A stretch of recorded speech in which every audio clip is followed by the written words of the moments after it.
ক্লান্ত হতে নেই। হাউসওয়াইফদের কখনোই ক্লান্ত হতে নেই। মনমরা মন কিন্তু অনেক কিছুই শিখিয়ে দিয়ে যায় আমাদেরকে। আর হ্যাঁ, তোমরা যারা মনমরা করে থাকো, তারা একটা জিনিস লক্ষ্য করবে, তোমরা কিন্তু আস্তে, আস্তে সেই মন খারাপের দিকেই চলে যাও। কখনোই আর আনন্দের দিকে ফিরে আসতে পারো না। সেইজন্য তোমাদেরকে বলব, কখনো মনমরা হয়ে সময় নষ্ট করো না। রোজ কিছু না কিছু চেষ্টা করো, রোজ করার চেষ্টা করো। আজকে যদি তুমি একটা কাজ শুরু করো, দেখবে কালকে নিশ্চয়ই সফলতা পাবে। আর আজকের এই দেখো রান্নাঘরে চলে এসেছি। কিছু কথা অন্য একটু কথা বলব বলে তোমাদেরকে আজকের এই ব্লগ ভিডিওতে গল্প করতে, করতেই বলব। তো এক মহিলা ভিডিও বানাচ্ছেন এবং তার শাশুড়ি মা কতটা খারাপ, তার শ্বশুর কতটা খারাপ, তার ফ্যামিলি কতটা খারাপ এইসব দেখাচ্ছেন। আমি সেই বোনকে কমেন্ট করব বলে ভাবলাম। তারপর ভাবলাম Facebook তো আমাকে অনেক রকম ইস্যু দিয়েছে। তাহলে এই কমেন্ট করলে আবার সে আবার কি ভাববে? তো পজিটিভিটি থাকা খুব দরকার আছে। একটা মহিলা যখন সংসার সামলাচ্ছেন, তখন তার জানা উচিত যে হাঁড়ি কলসি সবকিছু আছে, ঠোকাঠুকি হচ্ছে। তিনি বলছেন যে সকালবেলা উঠে শাশুড়ি মায়ের মুখটা দেখে তার মানে সবকিছুই খারাপ লাগছে।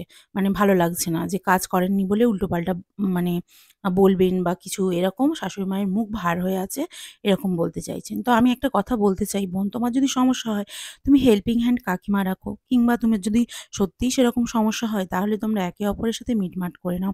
সংসার মানেই কিন্তু হাঁড়ি কলসি ঠোকাঠুকি। তুমি বলছো তোমার বাবা-মা তোমাকে দেখে কষ্ট হয়। হ্যাঁ, সবার বাবা-মাই জন্ম দেয়। আর ছেলেকে যেমন তার বাবা-মা জন্ম দেয়, মেয়েটাকেও কিন্তু তার বাবা-মা জন্ম দেয়। কিন্তু বিষয় হলো, আমরা সবসময় কেন জানি না বাপের বাড়িতে এসে বাবা-মার জন্য উৎফুল্ল হয়ে পড়ি।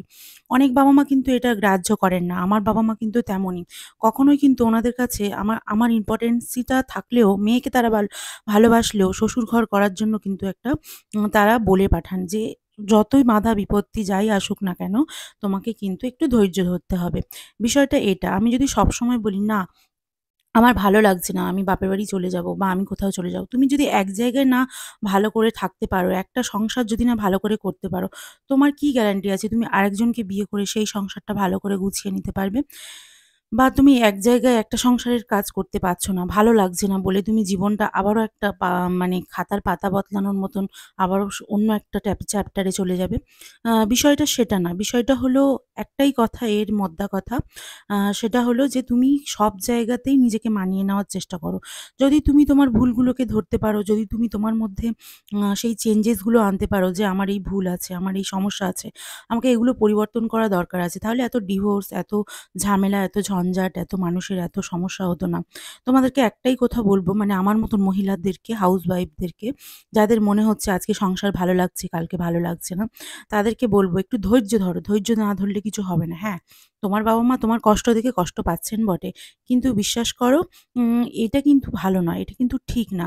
তুমি যদি তোমার শ্বশুর ঘরে যাও ১ দিন, ২ দিন, ৪ দিন, তারপরে কিন্তু তারাও কিন্তু তোমাকে নিয়ে একটা সমস্যা বোধ করবে। সেইজন্য আমি বলব যে তোমরা এর সাথে একবার সংসার করে আবার ভালো লাগছে না আরেকজনের সাথে বিয়ে করে বা আরেকজনের সাথে এরকম যে ব্যাপারগুলো দেখতে পাচ্ছি, এগুলো করো না। একটা জিনিস ভালো করে মনে রেখো, তোমার বিপদের সময় কিন্তু তারাই সবার আগে তোমার পাশে দাঁড়াবে। মানে তোমার যদি কখনো কোনো শরীর খারাপ, অসুস্থতা লাগে, সবার আগে কিন্তু সেই খারাপ শ্বশুরবাড়ির মানুষগুলোই কিন্তু তোমার সেবা করবে। আদার্স কিন্তু বাড়ির পাশের বা পাড়ার পাশের মানুষগুলো নয়। সেইজন্য তোমাদেরকে বলব, কখনো ফ্যামিলির মানুষকে পর ভেবো না। তারা যতই যাই কিছু করুক না কেন, পরিবারের সাথে কখনো দ্বন্দ্ব করো না। পরিবার এমন একটা জিনিস যেটা কিন্তু তোমাকে অনেক, অনেক সুখ এনে দিতে পারে। সত্যি কথা বলতে, তোমার যদি কখনো কোনো বড় অসুখ হয়, যদি কখনো কোনো প্রবলেমে পড়ো, তখনই তুমি এটা বুঝতে পারবে যে পরিবার কি জিনিস, পরিবার কি? আসলে আমরা সবাই যদি পরিবারের থেকে দূরে গিয়ে বাইরের মানুষগুলো ভালো হয়ে যায়, তুমি Facebook এ, তুমি YouTube এ, WhatsApp এ, মানে সমস্ত জায়গায় বলে বেড়াচ্ছ আমার শ্বশুর বাড়ি খারাপ। তারা কিন্তু তোমাকে এসে এক থালা ভাত দিয়ে যাবে না। তাদেরকে শুনিয়ে তোমার কিন্তু কোনো লাভ নেই। সুতরাং তুমি যে মানে দুনিয়াকে তোমার কষ্ট দেখাচ্ছ, কিন্তু তোমার শ্বশুরঘরকে তুমি খারাপ করছো, এটা কিন্তু একদমই ভালো নয়। আর হ্যাঁ, একটা কথা মনে রেখো, শ্বশুরবাড়ি সম্মান করা মানে নিজের স্বামীরও সম্মান করা। স্বামী ভালো নিশ্চয়ই জানবে, আর তার সাথে যদি শ্বশুরবাড়ি খারাপও হয়, তাও কিন্তু শ্বশুরবাড়িকে সম্মান করবে। কারণ একদিন সেই সম্মান তোমাকে নিজের সম্মান আনতে সাহায্য করবে। তুমি যে কতটা ভালো বা তুমি মন্দ, সেটা কিন্তু একদিন সেই শ্বশুরবাড়ির লোকই কিন্তু স্বীকার করবে। তবে হ্যাঁ, ধৈর্য ধরতে হবে। সবসময় নেগেটিভিটি চিন্তাভাবনা দূরে রাখতে হবে।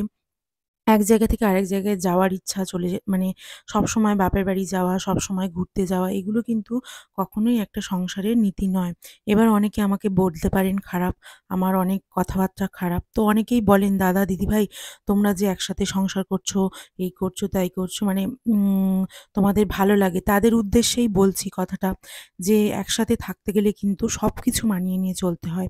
শুধুমাত্র স্বামীটাকে মানিয়ে নিলাম আর বাকি কিছু মানালাম না।